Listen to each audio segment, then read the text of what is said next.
At the Oxford Union, you gave an impressive speech where you said war must be regarded as finite and predicted a tipping point at which the U.S. government's efforts in armed conflicts against Al-Qaeda, ISIS, and others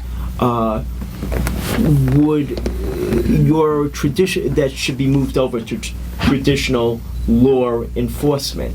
And it should move over to traditional law enforcement when it focuses more on the individual. Do you think that's ever possible in the future when terrorism has gone on for over 100 years now, and ISIS seems to be growing in the Middle East, and the threat of terrorism seems to be growing rather than decreasing? We are definitely in a very different place right now. I gave that speech at the Oxford Union on November 30th, 2012, when I thought I was leaving public service. I had announced my departure from the Defense Department a week later, so I thought that was going to be like my swan song. And I got invited to speak at the Oxford Union. This is the Hudson Union. I got invited to speak at the Oxford Union months before, and I actually spent, because it was the Oxford Union, a lot of time thinking about what I was going to say. And I had in prior speeches, like at Yale, Heritage Foundation, laid out our legal architecture for our counterterrorism policies, but I wanted to say something more in that speech, and so a member of Congress a couple of years before had asked me, "Mr. Johnson, how will the war against Al-Qaeda end?" And I thought I would take that question on. We were in a different place then. We were dealing then with core Al-Qaeda and its affiliates, Al-Qaeda in the Arabian Peninsula and Al-Shabaab, the Al-Qaeda elements of Al-Shabaab. And so that's what we were focused on largely in the first 4 years of the Obama administration.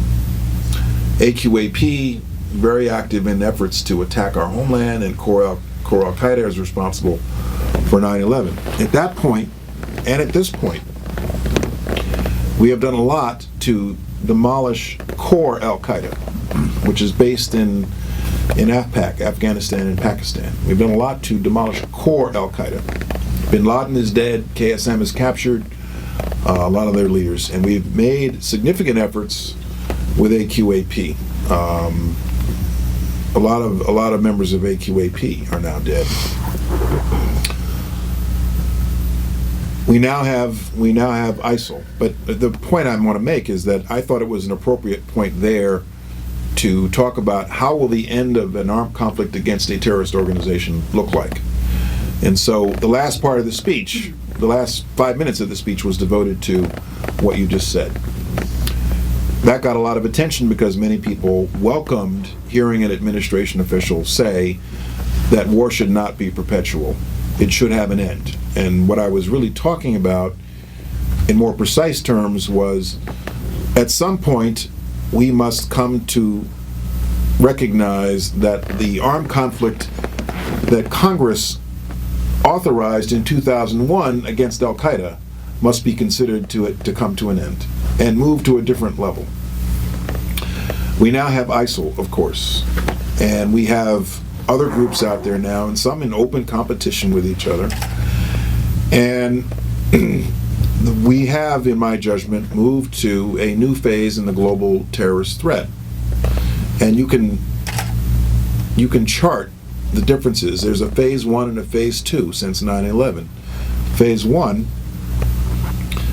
are attacks on this country, attempted attacks on this country, and others by people who were recruited, trained, and equipped and directed from overseas and exported, sent to our country or sent to a country in Europe.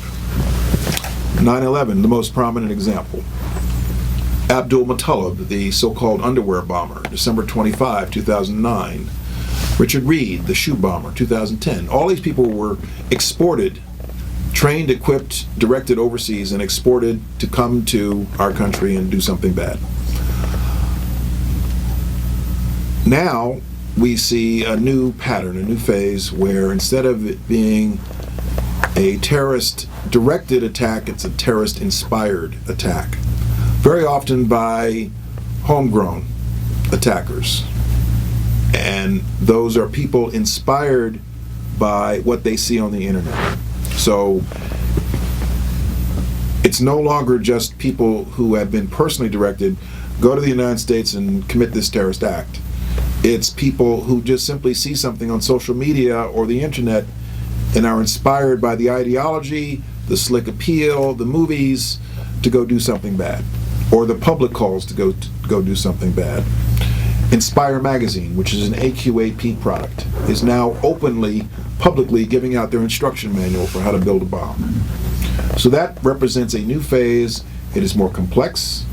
It is harder to detect in many respects. And it could happen with little or no notice because the people who are inspired could be right here in the homeland. That requires a whole of government approach. So you attack these groups at the core, which our military is doing. Law enforcement, the FBI does a good job of detecting, interdicting terrorist plotting in this country. There's a huge travel element to this because we have this foreign fighter phenomenon now where people can go and come back to Europe or to this country, which is where my department comes in.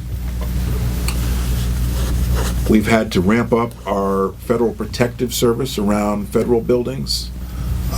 Much of the concern still focuses around aviation security.